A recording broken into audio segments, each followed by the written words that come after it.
pieces after say failure to qualify to the tournament in Tunisia no na yetumi pick up your pieces ye keka ye ho ye nyoma ye etoto nyoma ye ema Ghana to me sound so time and to my part a fryers for first football ye concerned as I breed here into me and mama banasa say after 20 years Ghana's football is going back to the onu ehune say of friend say the trenches snatchers say enya dia etwa kra and left to him alone as the minister current minister there ono ena nka oguso som as minister there sa nyomei on so because your tournament ohune say Ghana there we should be able to perform now. For a while now, football in Koyesa near tournament by yes and a coach quiet. I was say if you heard more near Sans okay. Black Stars Management Committee near dissolving afterwards. So much as you heard him say, I'm here. Omu bata 1 or 2 beyond shade in tray no okay, best son on afe no mom. What he terms as the architect of the whole thing itself an idea now omugusu honum the Ghana Football Association and left to him alone there na say ono there uncle be dissolve obi ka say Esther de bi ka ho se me de bi ka ho there ono anka sanka nsem menti megu jefe so na sports minister megu no megu jefe no FIFA sanction into the they are qualified for World Cup. They are qualified for a Cup of Nations. No, we are not going to Cup of Nations. This is the time to Meguno. I'm suspended here for 6 months. Then the 6 months they say they are building team for the next qualification of Cup of Nations. No, but right, Messiah who say I didn't say transfer my GF4 that opportunity. Somebody omudi kugua ne asaki coach na dia kata so he ne ekoso Ghana football no ukofa Pep Guardiola Jurgen Klopp ene wine e de ba na yan change structure na omunya be feli ye change structure send nipa ba ko ono the players pe the blaster coach on the manage ball boy on the manage doctor on the manage Coco football. How is the blaster going to be better?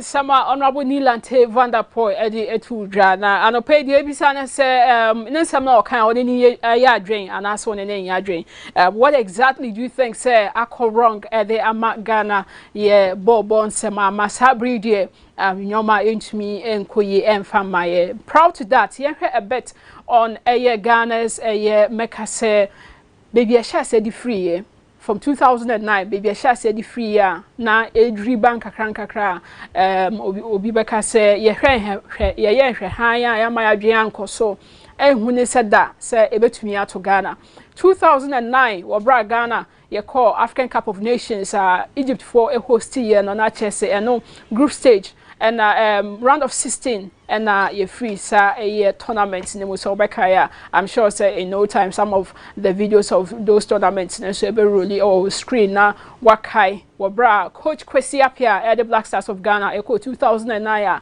nyoma entimi ankoye amfama at the Black Stars of Ghana and then from 2009 2019 ye free mo a year groups round of 16 the monacha say 2021 and I did any trade Cameroon. Now 2021 I call Cameroon. No, that was when Ghana. Now ye heard him say after see a free mo round of 16 in 2019. No, things could have been better, but Ankwanko Banasa and also so in the same group stage this time around Ghana a free mo. And no so December ye bebre pa be ko wie no na e was say you call it for the head of the coach e man e free so na oko na enomu e na ye de ba Ivory Coast na Ivory Coast dey no aye boy no na chese eno so we were in a group and ye hwe ni mo say the likes of Egypt, Mozambique na ye hwe ni mo say ne die ankanyoma betumi atturning around ama yetumi a progress out of the group stage, and then again and also so in group stage ye free move without winning a single game. Enti eno ane a year 2023 African Cup of Nations the no so. And then in 2024 Yeshase ebo African Cup of Nations qualifies games ahodo Yeshase edifri eye Kumase na Kumase ena ye ne eye Angola for your first game eshemu esiakan. Afterwards no Ghana entimi ambo na homoden endi nkunimo sa kense mo Angola for Ghana e kabako amamontumi antisa ekano ene ye ka so okay Angola for be share baba Erasmus Stadium for a while ana Ghana yendu ntru ewo hode a yenko eye ne ani Niger for nko hyem nsiakan. Possibly or probably things could have turned around, but then also ye call ye Ghana to me to atna dedi kai Alidu Seidu and I born home where take lead in terms of the goals for Ghana. And then last minute Niger ebe take no man so meka se koye oyele foforo edema the Black Stars of Ghana. And then in the third game Brian Sudan eshemu esi akan, and so now Ghanaians were expecting a different results for from the Black Stars of Ghana, and also Ankwan Kobanesa it's a first leg in Ghana no there menoka say your ball goalless draw our Ghana hanum any of Sudan here say hold the neutral ground so be anyobia Black Stars they come what may, come rain or shine, they were going to score and then make sure say Ghana yet many a good standing, and also so to me and Vanessa and Tiabu when nani na oma some of so far the footages of Ghana's campaign, and that qualifies and so Rose said that Ghana for so will be so much abreast with that one. And so now after say Sudan for your call neutral ground Sudan for say Ghana need the chemo kwesi apia the chemo they yaba a haidie ye no bachia yampa ampani ampa nidini ampa omotre ya pagu ye eka mienu ama yentumi ante eka mu bakra 2 goals and Sudan ede maye nyame nko an ka mo ye ne 3 mo ye ne 3 ede amagana ye se ba ne sei ye ba na sei na ye no ane sen so na amen otoado so mun kama kuma ntomo yem na ye die me de last begu Angola any Niger so na mabo mpaye say Sudan entumi enya 1 point empire boni mu a isuso mu a otoado say ono ena obedi kan watwe mountains e de amaye ye hwemu Angola for so any ball draw 1-1 any at the point any ba Ghana final game Niger for so say na ye die ye 4 points that do ye per 3 aka ho na ye 7 ne a chemo say na mo se mo ye powerhouse mo power ni say kwa manaka empty house and won so be share you 2-1 wo Ghana ha ya these are the chronicles of Ghana's awful campaign a year 2025 African Cup of Nations qualifiers a course no more, and these afterwards no a lot has been said. Andre Yakra Ben Yunu Mensa GOC president I don't know so the two just say when say no with the way things are no even with the World Cup and na coach and didn't do to also or you're incompetent. Just say he's not competent enough. The modern born so any say over to me any that so was a young man crampon ton cost on your coach and for my Ghana na you hear him say to me I qualify. And only for us to wake up today for former sports minister to say share if I were the minister if any meguna me ajaban. So this is where we started from. But where the way things have been in recent times for Ghana's footballer. Now, kwanya ya fa so share nyoma of which all of us have always been advocating for. So in recent times, the standard criteria for call-ups to the national team should be made clearer enough, because playing alone outside doesn't warrant to say unimbornable. Yemi who the standard criteria. And this is African football. Any African qualifies Africa. It is hard here. Any share so for players anka ebi omodin boko nka omusi akan wa Africa hananke inform nkobo yan assemble omo for the best of tournament and as for the best of qualifiers now muntumi enko perform and famaye. But even with the calls for a clearer standard criteria for collapse the Black Stars and also so and this is the latest. Where do we head to? Dean, yeah, and Anopa, where are we heading to? And outside where the calls say clearly, there should be the dissolution of the Ghana Football Association now. And when you say the dissolution of Ghana Football Association, but I believe that baby I'll come round. And I remember somewhere around 2004, 2005, about to 2006, 2007, and the FIFA for the standard cooperation agreement at the buy. And sa agreement, MIA Aquina, MIA interfere ewo association, without ban.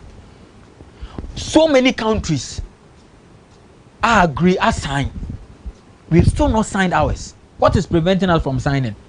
Because FIFA didn't say Africa, elsewhere in Europe, various FAs they're pumping money into omonoma mutua coaches car mutua players and if their bonuses government need to be back on their bet FA ni yes anu man ntino FA no ntam fa ne nsa nwura uniomum bet ye ha no no but even at that so we can see FA ni form ensem nwura even at that government in form ensem nwura FA for no even at that do you remember say when the super clash eba mu no and I say the Super League eba no England on the top 6 government no interest government parliament government no interest and nothing na we FA president o call no ma MPs on be frɛ the senators will call you come ya pese ebisa o say ni na England for call 2006 even 2010 World Cup sa fiasco ne buy afterwards ya frɛ FA president of parliament ye say brabe yi wo nsama no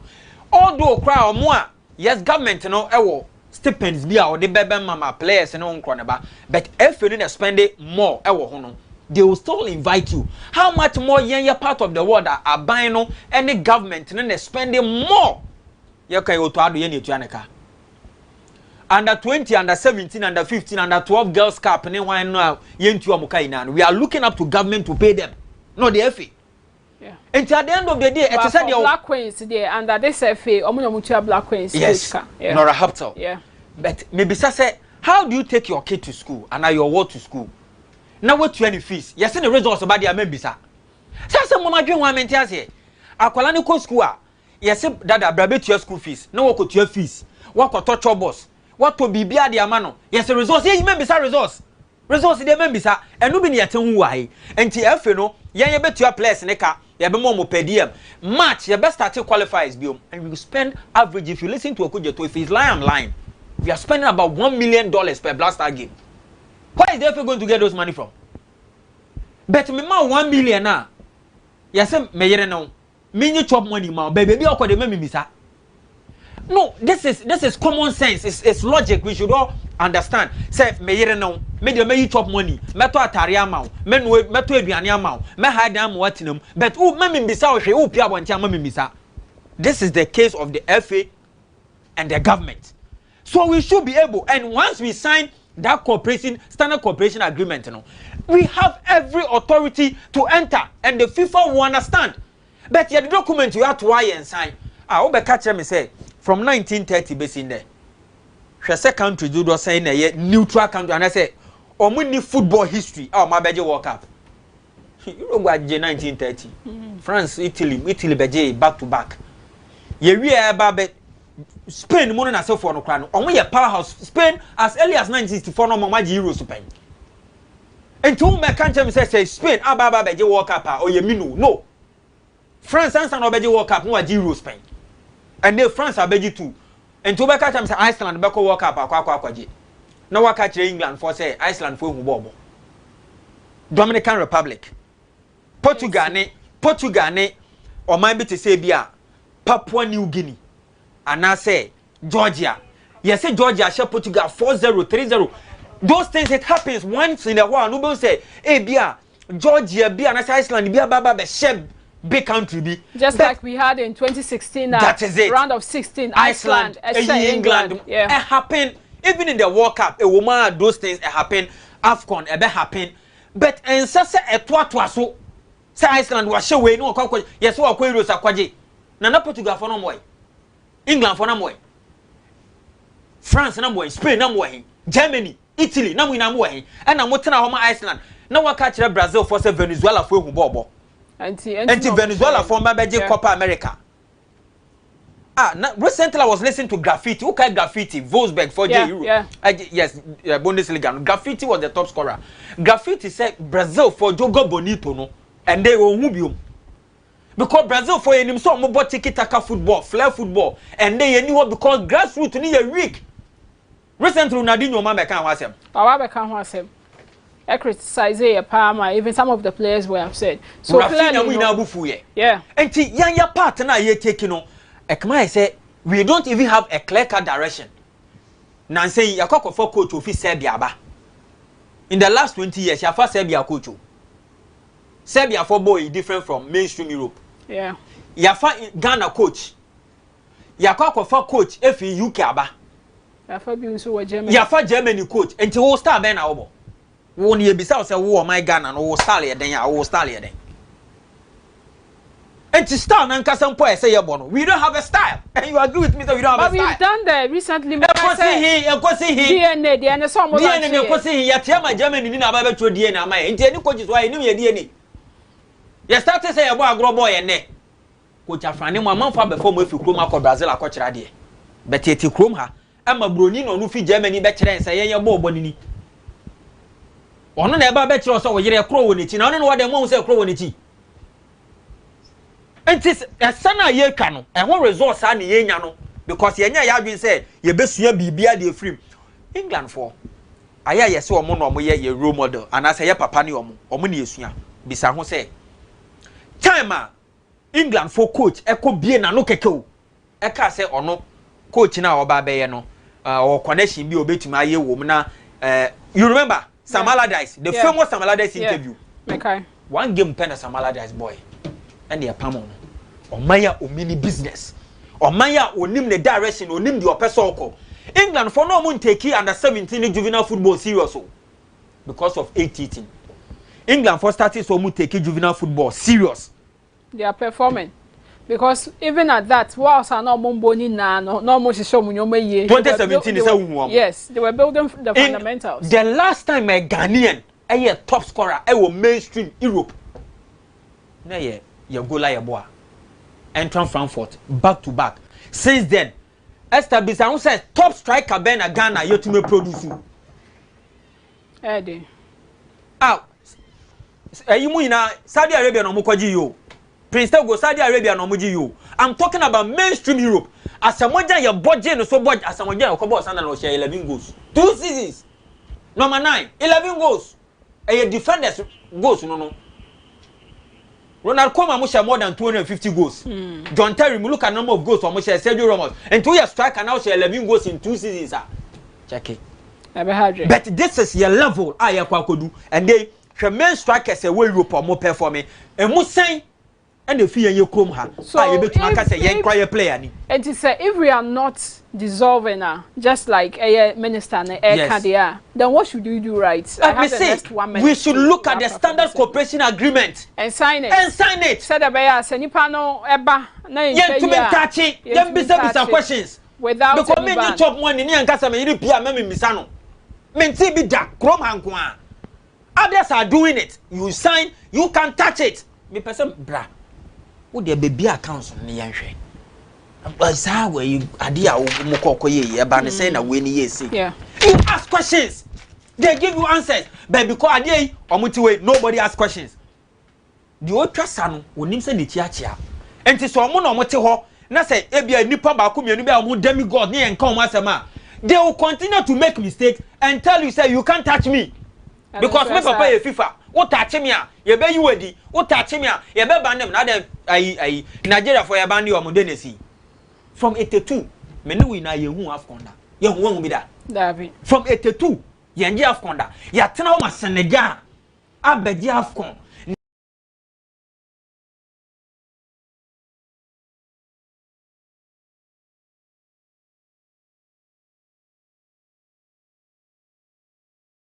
Nigeria nanse Nigeria for try empo afko kwa Egypt na Egypt kra na onje baako but say Egypt are just 7 so that is we are embarrassing ourselves me say oman bi aniwa amobra oye kwasi ampani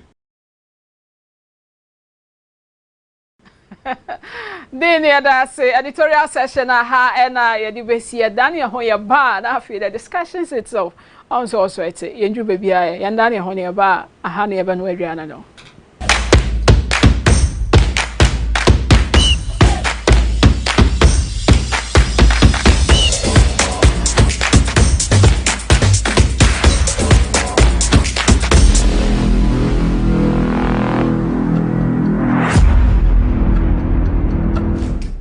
There's nothing worse than your multi-bet missing, but nothing better than having it saved.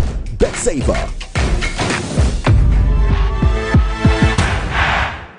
Here's Kwame and Yao. Saved. Bet Saver. Win even if your bet misses. If you want the best television sets on the Ghanaian market now, everybody from the young to the aged will tell you go for Franco Television because it stands tall among the rest. Franco TV is energy efficient and very affordable. Franco Television has new and distinct features. 1. It is Miracast. 2. 4K for picture quality. You can imagine it ranges from 32 to 86 inches. Yes, 86 inches. We have LED and smart TVs. What are you waiting for? Visit any of the Franco Trading Enterprise branches across the country and grab your Franco TV now. Franco Trading Enterprise, still the home of your most reliable, affordable, and efficient television sets in Ghana.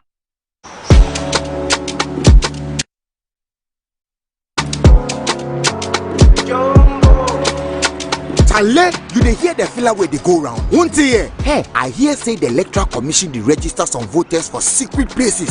Them add thousands of names to the voters register. Me say if I hear saying they do one for the EC headquarters. I will fair. Hey, Then fee are thousands of voters for the ruling party in Stronghold and delete names of voters for the opposition in Stronghold. I be bad for one. If these rumors are true, then the upcoming elections cannot be free and fair. Oh, the Electoral Commission needs to address these allegations immediately. In Tamara, my people, let me set the record straight. All these rumors, they are nothing but pure lies. And Abankwah, really? First of all, 21 days before the registration exercise, the EC publishes all registration centers in the Gazette, and every single political party knows the location of all these centers all over the country. Okay. Secondly, all political parties have their agents at every registration center nationwide. Accredited observer groups, metrese, even international observers, they are also present at these centers.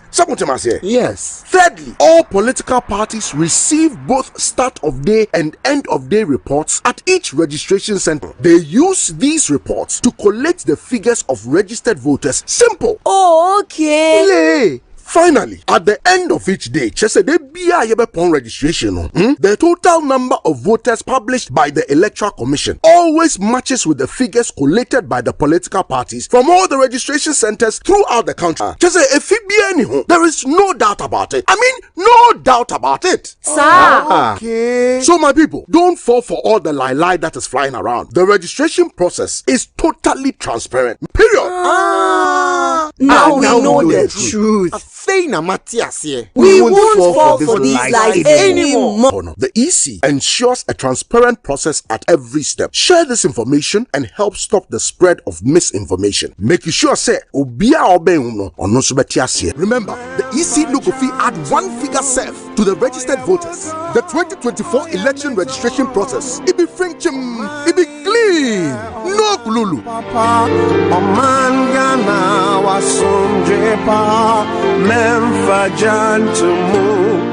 The Election Eye.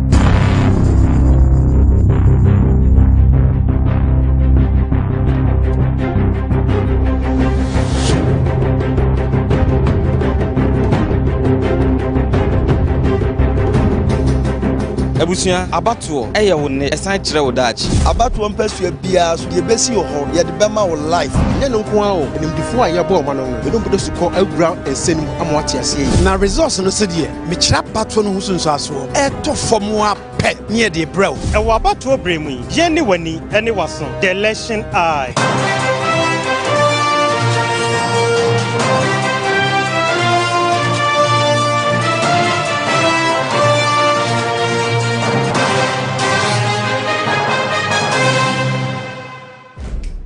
There's nothing worse than your multi-bet missing, but nothing better than having it saved.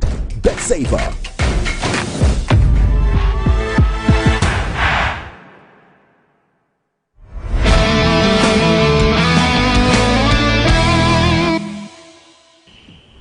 Everything for your son, so I'm more aquaba BM at the mobile Angel TV, so Angel Sports Live, and I'm a good so here, Angel TV, so and Benada Anopa. Now, Pempenso juice the discussions Nankasa and ever so more. Make us ever no Adriane. Namete say the disco dance besame say Adriane Benham say boom.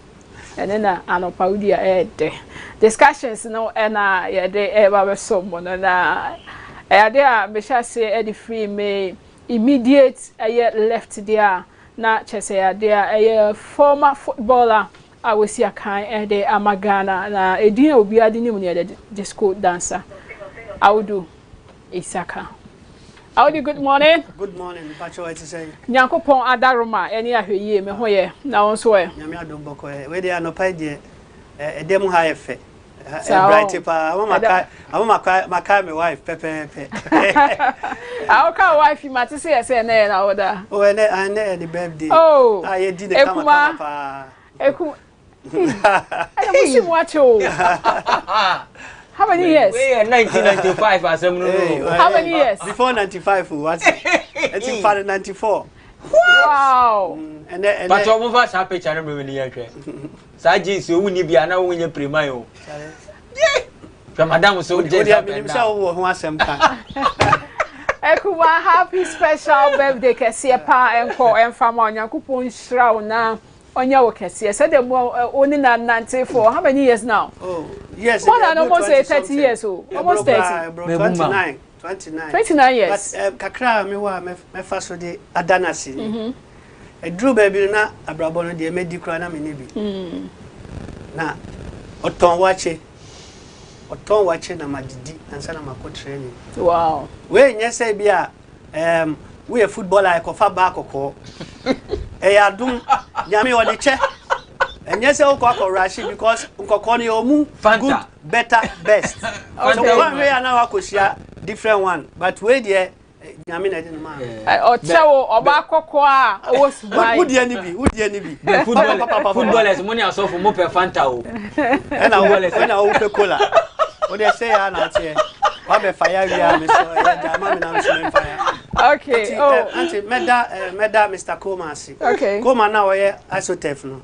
The whole Ghana on na isotef na ye best. Or the echo teach my last weekend. Wone oyere. Dabi footballers, ex-players. Okay. Naste bi apia ka ho. Dankwe ka ho, Chastela mu ina ka ho. Very very nice. It is obi per se oye isotef manner koma and oye fine. Mate. Enti medam ase nyame nhira mu ina. Aha, birthday na so dey free half a crown e bedi. Yempo ni yemko base na dey na ko didi. Sa me tefela no nti na me ba na me se dey bi. Ma me hye kokko ni na da me share ready me to me didi pa. Thank you. Na me share ready enti keep open your medi. Me wie ya na e ko. Me wie ya na e ko. And afa do ka ho so Fireman. Mustafa. Papa was a Mustafa in Made. Yeah, I'm a pause. And today, so I did discussions here about so just a brief one, 30 seconds. I would be saka. I'm sure say few honor. Now there are reports of Liverpool, as you say, leading the Premiership table. No, some pegane ni this year. These are the reports. So far though, so mo pega na this year Antoine Semenyo so on free a Bournemouth na o Messi kan e fa mom, and with the news trooping in this morning it's a Bournemouth for the mo here your musika So Liverpool for ba na offer near better, they are willing to let the boy go, despite the fact to say Ojidana na ask for the mom, but football and so football. What are the chances? When say transfer will go through, how positive is it going to be for Ghana football in general? So far as a place, so we see a kind of woman on the yeah, Anton Semenyo. Okay. Say we are see the minimum say Adepa and a Tony home. And we share Semenyo performance in Europe and on the English brutality. Or yeah, Jumano or Bobo no Maudina. Some of you Bianca are a skillful player. But a Drew baby no shiny ball our bosses here. And Adepa me pay one who pay pressure tackle. Nti na de bia me de no compare Afinajan me Canadian so ntimase sa pressure tackle no the whole Europe coach bia ni ho we striker na we sa on pew nti me who say the performance the pressure to defense so yes we defend no space crime and from form dabi nti no sa European mentality no wanya no ene na ma ene nyame na dum a ye man sa opportunity no enti me de kakra me ka che ni say onko so mo njaida onko so nyesa bebi a wadru say wokoda ni mo enso de ha me ni say oba Ghana enti me mfa because ohia playmakers a ombe ball na to no ama akọ finish and I say playmaker so na awanya problem so Kudus problem ni de e bia amanfo hwe me a edoso enti this is the time I also on hwe yi because we are see bebi a chichi aboa na ehwa de eden yesane no mate bebre about Kudus then what oh a bit say yes no our manager bi is alleged yes no our manager bi and our manager no the agent now the party ways and oja no akofa foforo enti me de advice am man say as ex player say be ye a onko hunu no mpa na chew because since oja manager no miama aye basa red card abam even who hear match a boy last match Ghana boy now or say penalty no against Niger before some match no okopia player bia na no so so oje card nti ye besre on say the ultra line no onim say na chia iden because baby a onam na e hoye level me buy na me playmaker me she go me ye bibia ono so wo the same ayimti yenum say na ye tu no for ne enim baby a and to who say the recent dip in form kakra no who say possibly it could be say because of say on any agent in the party ways nana number 1 so obi ya de bawa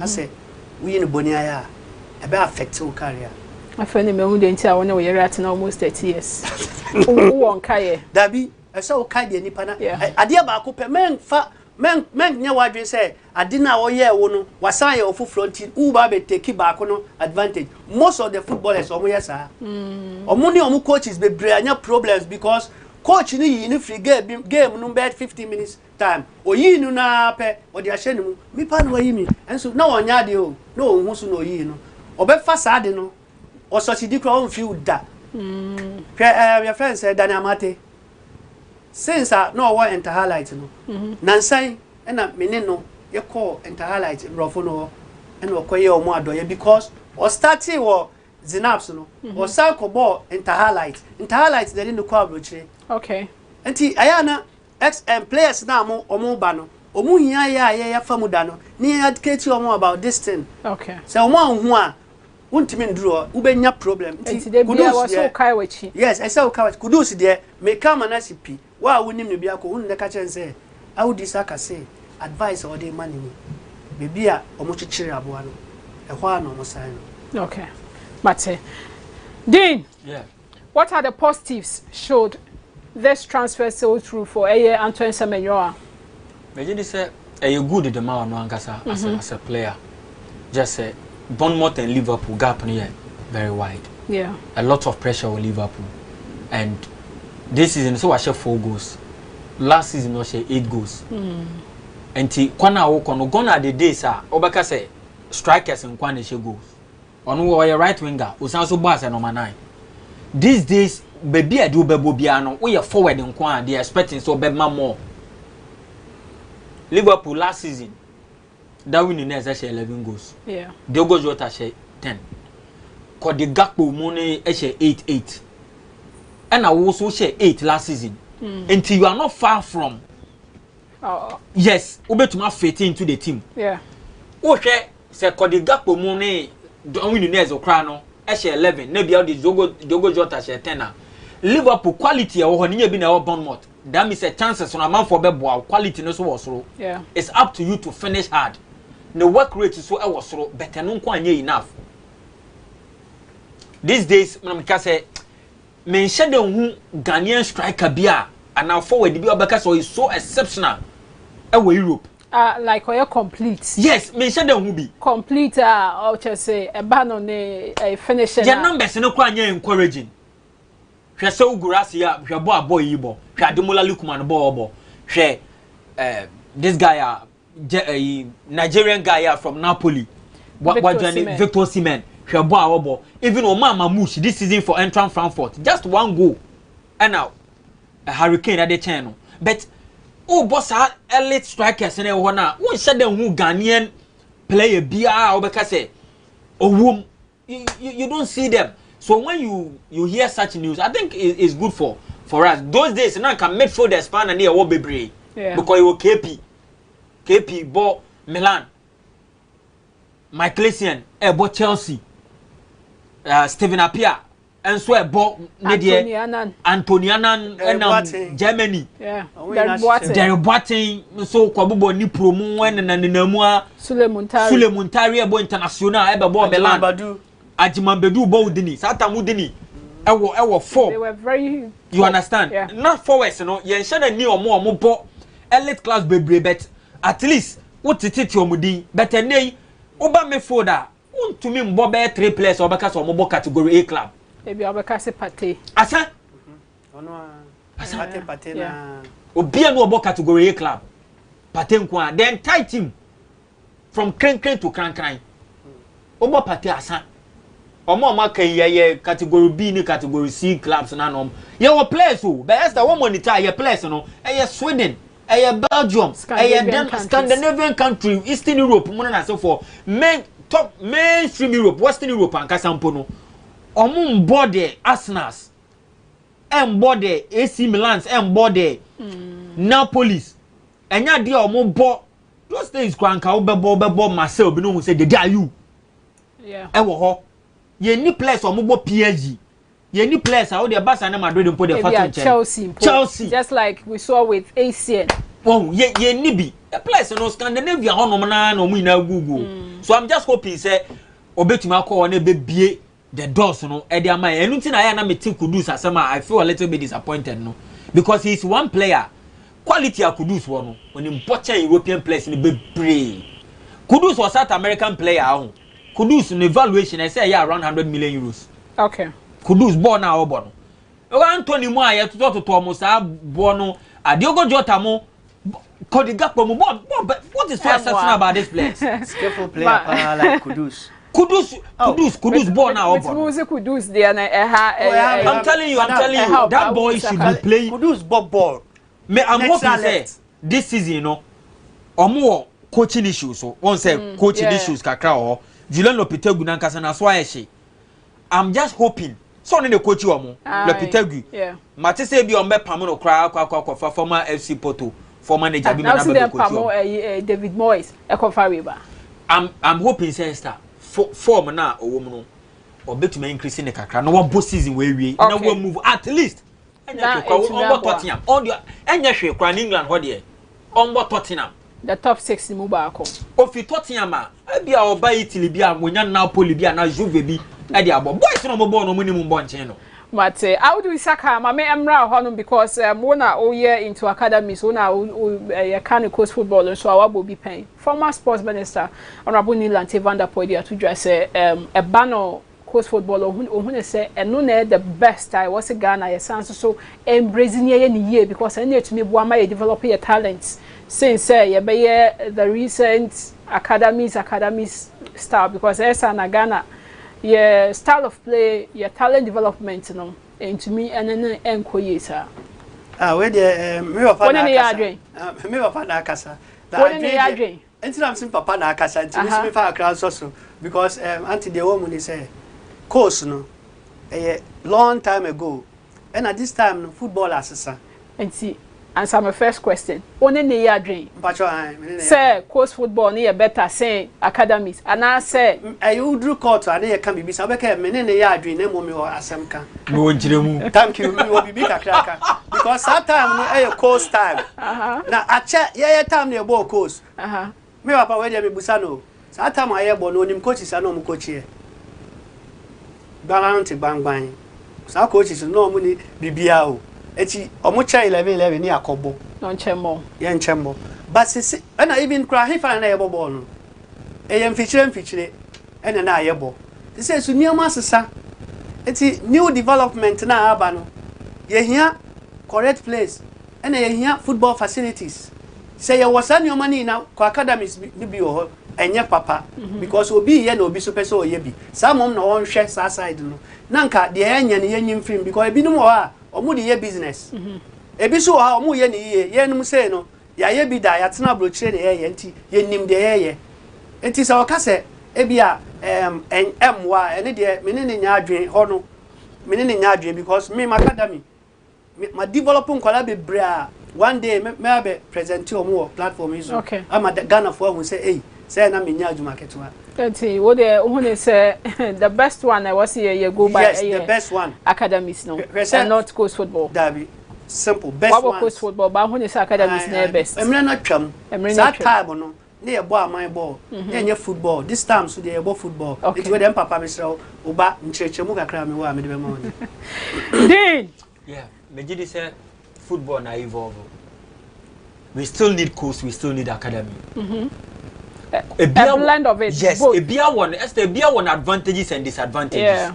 Idea about coast football and nipa bebre adwen ba so no say amount that mental toughness. Coast football. Imagine say we are kete ugina Madina number 1 and number 3 pack. And I say bia wo Tamale Kaladan na ugina ho. Na boys see area boys say trap park no hia. Yere ho ni etiantia efio komude. That mental toughness. And then make graffiti there or can about Brazil for Joga Benito. No. Even in the Oko Uruguay, they still have it. I'm friend the baby football. Yeah, your coast football. No. They have academies there, but almost somewhere no, I'm friend the baby football. And no weekends, the other corner scouts, no. They are street across the streets of Montevideo. I'm PK players. I want to say no yan kase betues kansana course ne nam krom enti community area bi abeko bia ye bobo ni bi o course football kekra no mo select players on South Americans on mentality on say South Americans bo mo yes omo no jogo bonito sa course football omo form na obia okọ bebi a say na meka say Uruguay for friend baby football ne Brazil obia what the war friend yeah so friend coach football and to the one say we need it let's allow the coach no and wo academy no so no and wo a blend because academy ni so kire wo nioma bebre a coach ne nkire wo more of education okay even most of the rules of the game ni yesuan wo academy with all due respect enlightening academy so bie weni nyoma bebre academy be kire wa even in terms of the academic aspects. Thank you. Say Akrana di nim because on academy since you trauma there. Yes. Akrana so to me because we used to have a lot of situations at former players so we were contracting the crowd was signed say or about 10 years so meanwhile I'm only 1 year sika. Yeah. So a beer on my dream. Yeah. Into a beer one advantages and disadvantages. But for the best for Ghana, I say young blended. I say a blended the two. I say my problem is say he found on bebo ball. And not only actually chat on. It is feature. He found on bebo ball. He say omo ye academy field ni bebre turf na make kan. Omo ye bebre. E ho na ye bebo academy ni ye bebo course no there and still an academy. But when there is the will, there is always a way. I agree. See, but a bit on the Black Queens before say a wrap up. Who say I don't know if you heard of it. People were saying say Nanka was a Black Queens say ball international friendlies during international breaky. But so because the report out there and they say the Queens and ministry say musika. Fan friendlies, but with details that I've gathered from the committee chairperson, Dr. Gifty Owari Mensah, and say they were saying say buy and come just one game. Okay. So they have rather decided, say, as it stands, they are making plans, say, in the month of January, the next international break, and they would rather be playing 3 games instead of the initial one, and now come the And how best do you think these friendlies are going to help shape the Black Queens? I'm very happy. I give you. Why a doctor? Yeah, we're a doctor. Oh wow, that's awesome. Yeah. Adisua de enya de ketua o. Yeah. Hey, doctor. Adisua enya de ketua and the wire de. Yeah. So back to business. International breaks no. Esther na man omo Champions League in European competition so. You can't just call them because member na ba so omo ba be bo nti omo so mra mebo. That time Europe kwa no omo Champions League. Most of the leagues no so na man e bo. Men fan man calendar nya man calendar. Some they have even their own different. That is it. Because say may judging on that angle, but a man who football no baby a developer be do no. I think it's high time we pay critical attention to my football. Okay. A ban club football. Nancy has our case ladies. A call Women Champions League. This made in addition. Made in addition, could do final. Also second. Dan say dia yeboy. Me mutanda queens in as for Azakes ladies question show so mo bobi. Why are our Azakes ladies and our Mpem da kwa? We go ade bia ye sha se a ye de be ye se de be bia ba e be krayo. Ghana de bia ye ka ho. But ye ko anim na man for developing no. Na ye de ye retrogress. 10 bia obi a step 4 steps forward no and now 5 steps forward no now they go 20 steps backwards made in addition ya kan ho e ban is saying less than 3-4 years afi ya boka Women's Champions League Ghanaian club ni ho ampem da kwa de kwatare na why because financially they are not up there enti no impenifo no if you are making your budget mama ne nkonkwaye blaster nko a match yo ma bebe $1 million ibesu man nkoye Black Stars nko these ladies even if you are giving them $400,000 from this 1 million I'll be spending on one game. Do you know how much $400,000 can do for them? Yeah. A lot of big games. Because as I said to show Nigeria they have one of the best leagues in Africa. And because averagely they are paying $500. Okay. What we need to do more. May I say Audi Saka 10 seconds on the Black Queens. May wrap up my time also. The American say, "Bibi say no, say you prepare and your preparation is very down." Yeah, prepare, ebeboa.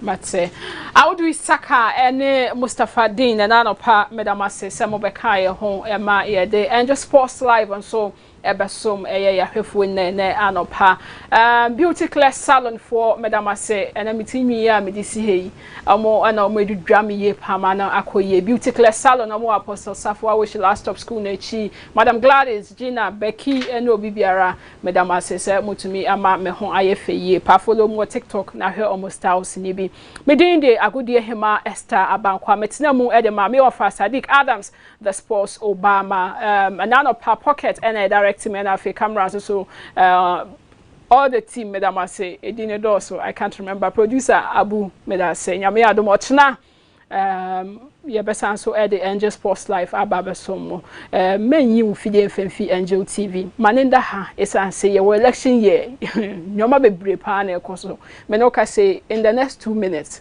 ye the news eba na wehu de ekoso so na won so wahwe hu ye ewo abato emrimu once again ye da say nyame adom ochna ye besan so enemo asia. Good morning.